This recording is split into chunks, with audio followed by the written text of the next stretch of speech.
ScuzzTV on ScuzzTV, and for the next hour we're going to be joined by Mr. Ronnie Radke. We're going to talk all things past, present and future. How you doing? I'm great. It took every fibre of my being to not do a hi Ronnie there. Do you get that often? Yeah. No, I get it every day on stage though. That's my favorite part of the set. One of them, when I say that line and the entire crowd goes, "Hi Ronnie," it's so fun. Amazing. So I guess we'll talk about first, before you were even in bands, what was your earliest influences? Who were the guys that made you want to be on stage? Because I've heard you talk about everything from the Sunset Strip to like Eminem. Oh yeah. Hip-hop was my major influence from the beginning. My dad literally raised me on Black Sabbath, and Judas Priest, and a lot of classic rock bands, but I didn't really start being like, hey, you know what? Like on my own, I listened to the Chronic record by Dr. Dre, and like the Snoop Dogg record, and the songs with Gin and Juice on it, but hip-hop was my first true love, and then punk rock, and like real metal was infused in my bloodline. Like there's no way that would ever, So yeah, Eminem is my favorite though. And did you always feel comfortable as soon as they put you on a stage? Did it always feel like home? Yeah, I was like I needed attention. I felt like I didn't know I needed attention growing up. That's why I was always acting out in class and being a goofball. And then I started realizing like everybody would focus their attention on me. It's when I felt the best. Yeah. So then I finally decided to start a band and got on stage for the first time.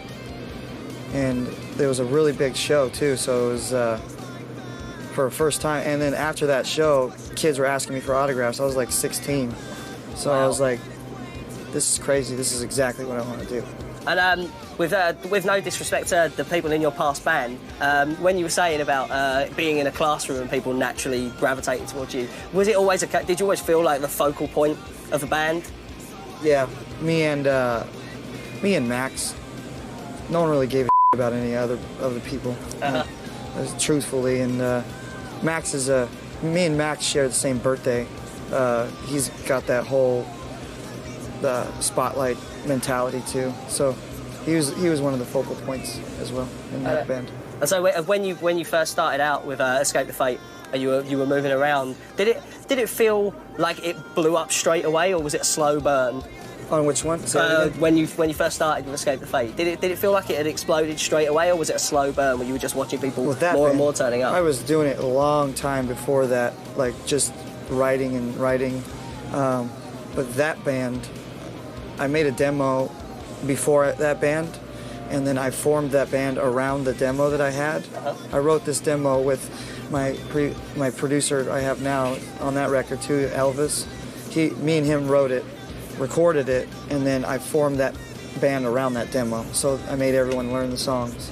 As soon as I did that, I put it on MySpace, and it like labels just started calling, and our first show sold out in Vegas.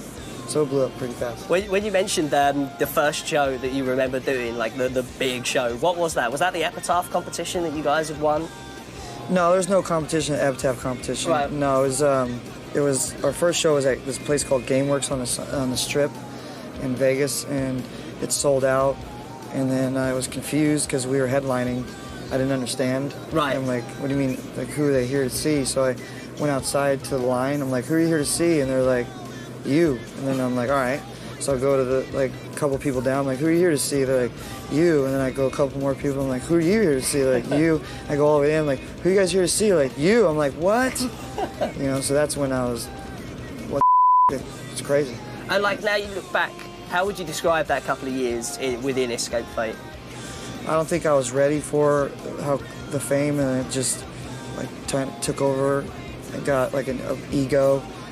My head blew up, and then I just was angry and got in a lot of trouble. I didn't know how to handle it, so I handled it in a negative way. Right. And drugs and alcohol were a big part of that problem. So those 2 years were just a blur, and then I went to jail. So. Right. But like, did it feel like pretty mad when you were kind of given the keys to the sweet shop when you were like 16, 17? Sorry, it's a figure of speech. Yeah. Like kind of like you felt like the world was yours. Do you know what I mean? Yeah. When you go on tour, like you must feel like a king, and especially like to be given that at that kind of age. That must have been super hard to deal with. It's that age. I think it was just the age. I wasn't mature enough yet. I thought the world owed me more than I was already given. I thought that didn't stink or anything. Right. You know, I thought I had to be this. I thought a rock star had to be the type of person where I'm mean to people and I break stuff. Right. And I have sex with a whole bunch of people. You know, it's as you get older, you realize that what's more important is, you know, being as humble as possible and trying to take as much time for your fans a day, even if they're crazy. Yeah. You must get like plenty of nutcases. Yeah, but they're just. It makes me happy and it makes me mad at the same time, like because the fans, they're like, "Oh my God, I love you so much. Can I have a picture?" And then my crew is like, "You can't have a picture. There's 300 more people in line," and then they get mad at me. Oh man. And then they tweet at me that they hate me and I'm the jerk. So it's like I feel like you can't win. Yeah. So, but when excesses were spiraling out of control, did you get a sense that either A, you were more out of control than the people around you, or B, that they were going to part ways with you? I was out of control. I was enabled. They enabled me, but I was like always the top dog of being out of control. Everybody just followed suit. Like I would just be crazy, just angry, trying to fight people for no reason. Like just not a way to live. It's just a lot of issues I had to get over, and I didn't get over them before. Yeah. So. And did you get an indication that you were going to part ways? Did I get an indication? No, I was too high all the time. I didn't even know what was going on. Right. I felt it, like, I didn't like some of the members.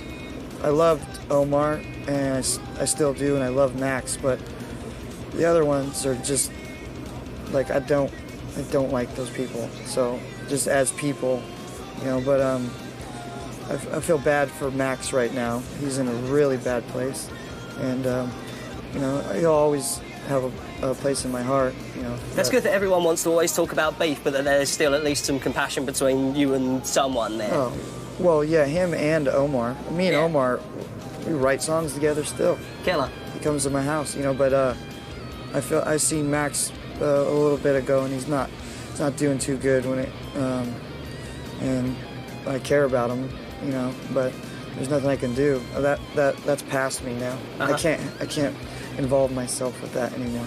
Totally. Come back after the break for more with Ronnie Radke, and we'll get to all things falling in reverse.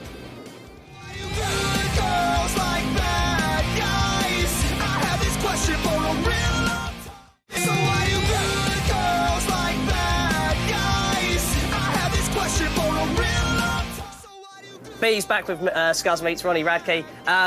Rather than ask a whole bunch of intrusive questions, I don't want to be a about things. How explain to people how you came to be incarcerated, what it was for, and that kind of thing. Like I say, I don't want to prod, so. I think everybody already knows that.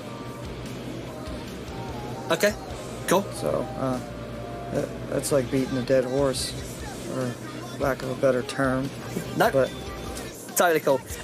While you were inside, did it refocus you as an artist? Did you get the chance to really, like you said, you were out of control and all those things? Did you get that sense while you were inside, just like, I don't want to lose this. I don't want to lose the opportunity to go around touring and like being an artist.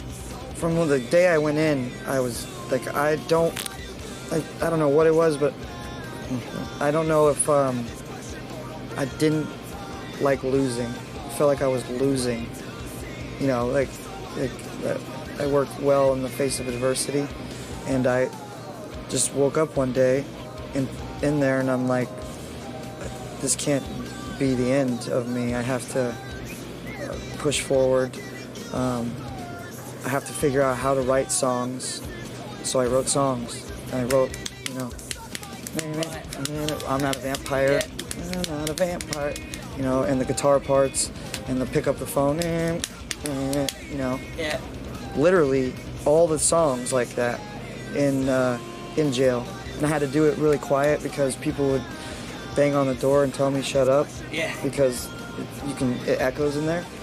So when I got out to do the record, my voice was not, I couldn't sing loud. I had to build it up again. So that was also a mental, I was like, oh my God, I can't even do this anymore. At one point, I'm like, I physically can't do this anymore because 2.5 years of singing like, not a vampire, like not really projecting. Yeah.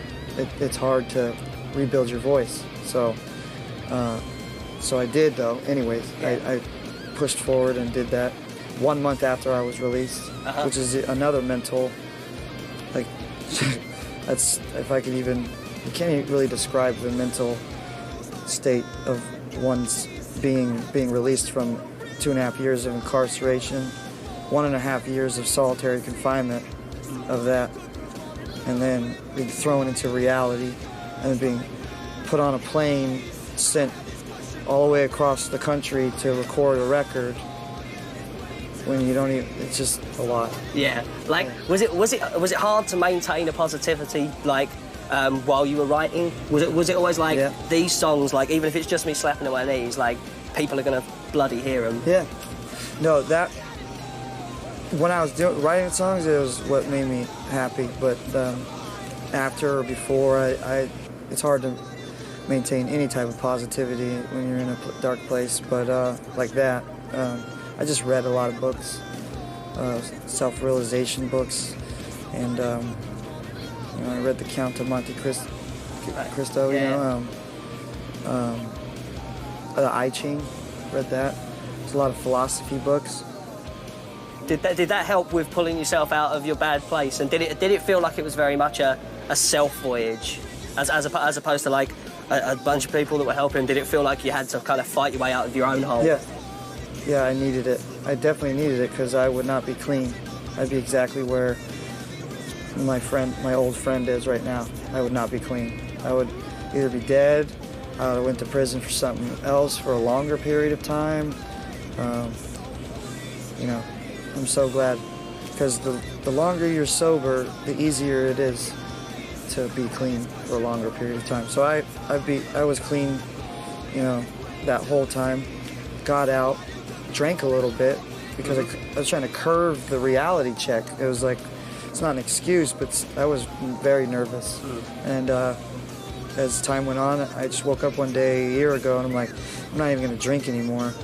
You know, if I'm not gonna smoke anymore, smoke cigarettes anymore, and I just quit that and I just became straight since that. And you threw it into exercise, that kind of skill, that kind of like all or nothing thing. Like, can I ask a bit about the insanity workout? Someone mentioned like your workout is on a different level. Oh, it's gnarly, yeah. Yeah. Can I ask a few of the details for people? Yeah. Sure. Like, can you guide us through like an average day, especially like we're on Warped Tour at the moment? What would you do in a day at Warped? Well, at Warped Tour, it's just weights. We have weights in the back, but a normal day of insanity is a 60-day program. You wake up. I would wake up. My drummer would drive to my house at 9 in the morning. I'd be up at 8, and then I would eat oatmeal, just literally only oatmeal with no sugar in it, and then we do this 60-minute workout where you go as fast as you can, different routines for 3 minutes straight, literally 3 minutes straight, and 3 minutes doesn't seem like a long time until you're moving it really fast, and then you stop for 30 seconds only, and then you do 3 minutes more, and you stop for 30 seconds, then you do like 6 minutes, and you stop for only 30 seconds, never longer break. So you're like sweating constantly. How long does the whole thing take? 60 minutes a day. Harsh. I would eat, literally for 1.5 months, I ate oatmeal, one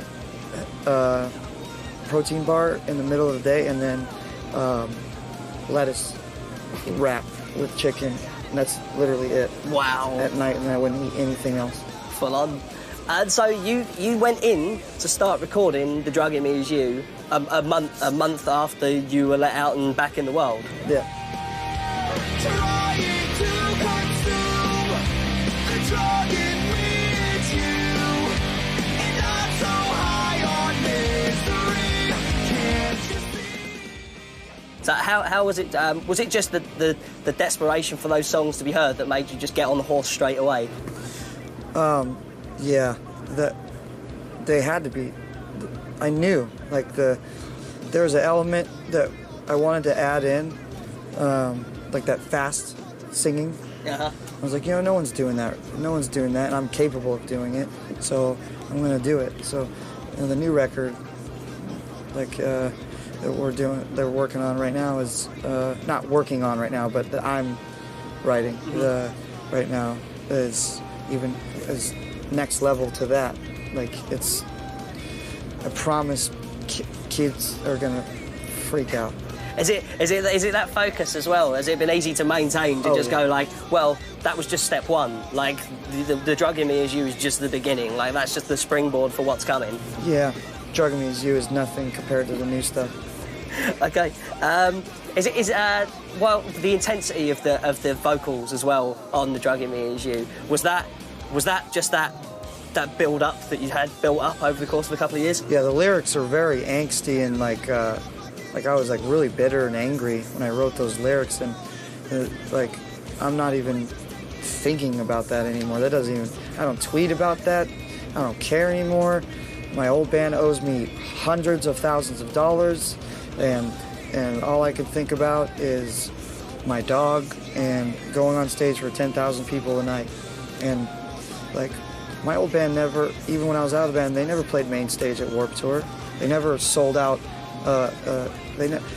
My band right now, this is what makes me so happy. It's probably why I'm not bitter anymore, is every tour we've never opened for anybody besides Guns N' Roses, which is amazing. That's like everything acceptable, I guess. We've quote unquote headlined every tour, and it's all sold out. And then we're one of the headlining bands on Warped Tour, and it's like I worked so hard for that. Had to go to jail for 2 years. Yeah. But when I think about all the bitterness, it just goes away when I think about where I am compared to where that is. Does that feel like a lifetime ago now, all of that stuff? Yeah, feels like a lot. Feels like that didn't even happen. Right. It's crazy. I don't even, like, that's not even real. Like, it's like a different dimension or something. It's right. Crazy, yeah. But stick around, we're going to be talking more about the future of Falling in Reverse with Ronnie. B's back on Scuzz meets Ronnie Radke. When you finished The Drug in Me Is You, it's something that we also just touched on. Did you feel like you'd shut a lot of talkers up? Like, do you know what I mean? There must have been a sense of you didn't see that coming. Yeah, there's some lyrics that like I listen to now, like in Tragic Magic. I'm like I try to be as humble as possible. I'm trying to work on that right now, but when I listen to that, I'm like, damn. You can't be humble saying you're the king of the music scene. Yeah, it's a no, that was then though, but oh, right, yeah, of course. I'm trying to be humble now, but you know, that's all tongue in cheek. Totally, but then that's like also what I was going to ask about was lyrical inspirations with the hip hop thing. It's something so cool is to have like flossing on rock stuff. Yeah, no one does that. Not in our genre. Not lately, at least, or in the last 10 years. I don't even. But yeah, and the new record's even crazier than that. Has the goal always been to stand out and do things differently as well? Because, you know, no one wants to be cookie-cutter bands, and they're like, people can say what they like about Falling in Reverse. There's one thing they can't say is like, oh, well, they're just like X, Y, and Z bands, because you're kind of on your own. Yeah, I tried to formulate my own voice with inspirations of everybody I listened to growing up. Like the 80s hair glam thing, when I started Escape the Fate, we were just revamping something. I'm definitely not the first person to do that, but I'm definitely not the last person to do it either. But in that time period, when we started Escape the Fate and did that, nobody was doing that. Unless you're Motley Crue and you're doing the Crew tour or something, you know, or Kiss, and they're like doing a tour, but those were my inspirations. So, and the reason why I did that is because I loved it so much, and nobody was doing it. Everybody was wearing normal clothes, and I wanted to revamp a new scene, and I feel partially responsible for that.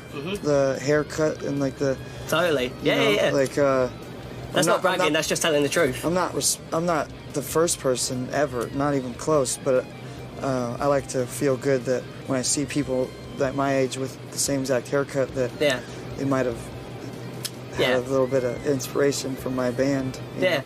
But there's something cooler than that. Like you mentioned, like Motley Crue and kind of the bands that end up on Crue Fest and that kind of thing. Yeah. But like that stuff always feels like pastiche and like it's kind of copying the past. Whereas Fall in Reverse is all about being current and cutting edge, right?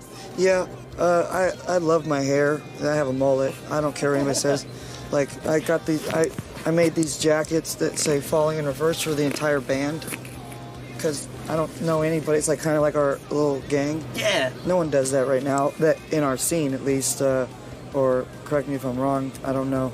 But I got gold pants on right now. I mean, nobody literally wearing these. Like, it takes a bold man to rock gold pants. I like blending like Ziggy Stardust when he reinvented himself. David Bowie, like people freaked out. Yeah.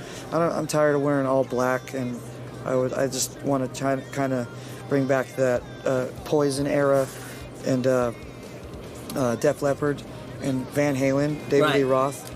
His pants were crazy. And like something I don't think gets touched on enough that you just spoke about there is about your band being a gang.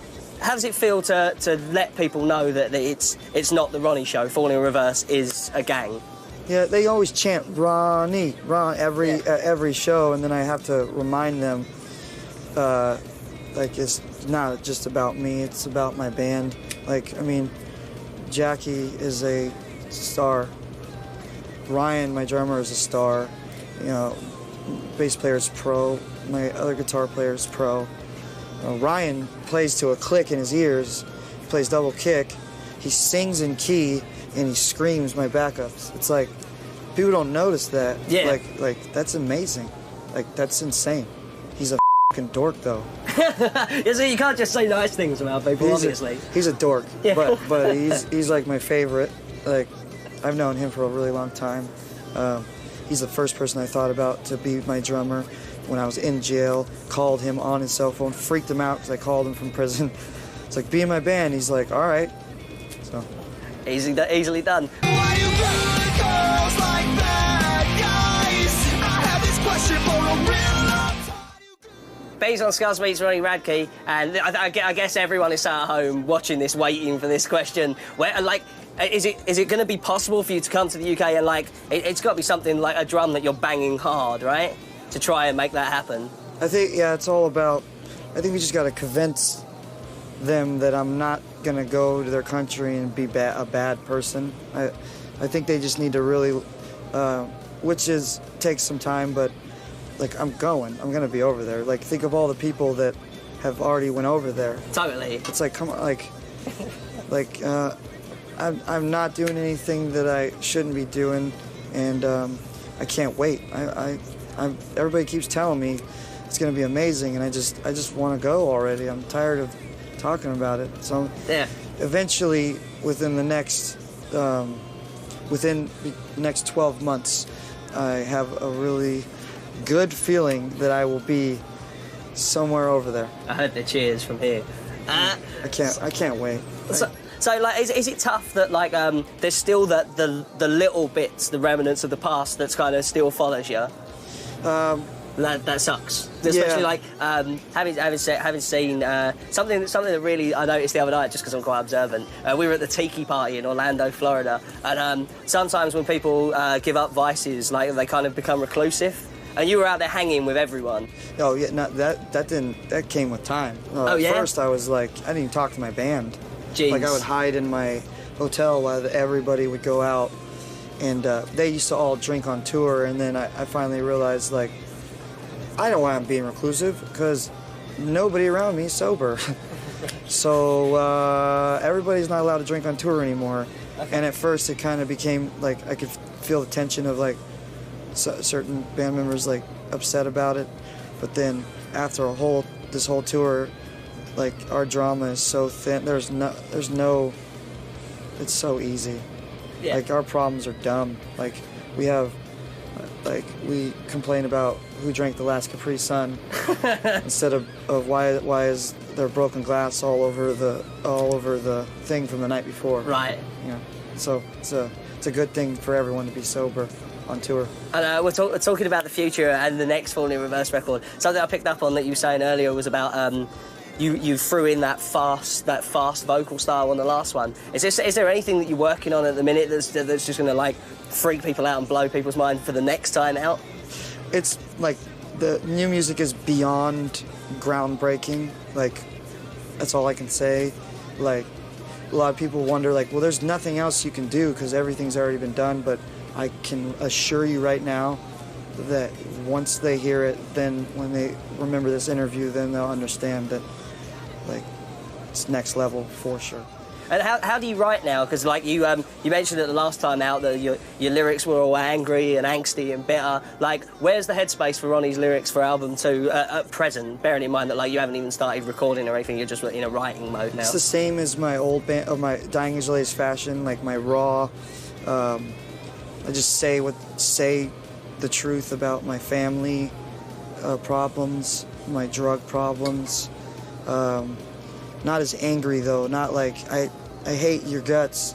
There's a little bit of cockiness edge, and there's a lot of victorious chants and that I can't say. Is it easier to look back on that stuff now that you must at this juncture feel like you've at least begun to win overall? Like, is it kind of easier to revisit those dark places because you're just like, well, I can write about this now because it was the past, but in a minute 10,000 people are going to go bonkers as soon as I walk on stage. Yeah, no, it's easy to relive the past now. When I first got out of jail, it was really hard. I couldn't even sit still. I was shaking so much. I was so nervous of, like, I didn't even know how to turn on the faucet. You know, now it's just like, I couldn't even talk to you right now. Right. There'd be no interviews, no way. Over the phone maybe, but one-on-one or like this is enclosed space, that would not happen, no way. You know, but now it's easy to relive that. Like, I can talk about it because it's so far away now. And now when we're sat here, July 2012, does it feel like you won? Well, yeah. Our record crossed 100,000 records before the initial year of it being out, the day before, July 25th. Congratulations. And it just, in the 2012 on an indie label with the music I play, that's amazing. Like, that's crazy. Like, sold out every headlining tour we did, and that's crazy. And the UK's next. And I can't wait. I cannot. You guys don't even. I want to go over there and eat your food. I want to stay in your brothels or whatever you guys call them. I can't wait. I want to experience it so bad. Jackie tells me all the time. He's from Portsmouth. He tells me all the time that I'll love it, and like the fashion over there, the shopping is amazing. I love shopping. Well, past, present, and future. That was Ronnie Radke. That just blew my mind. I hope you enjoyed that. See you next time for another Scuzz Meets.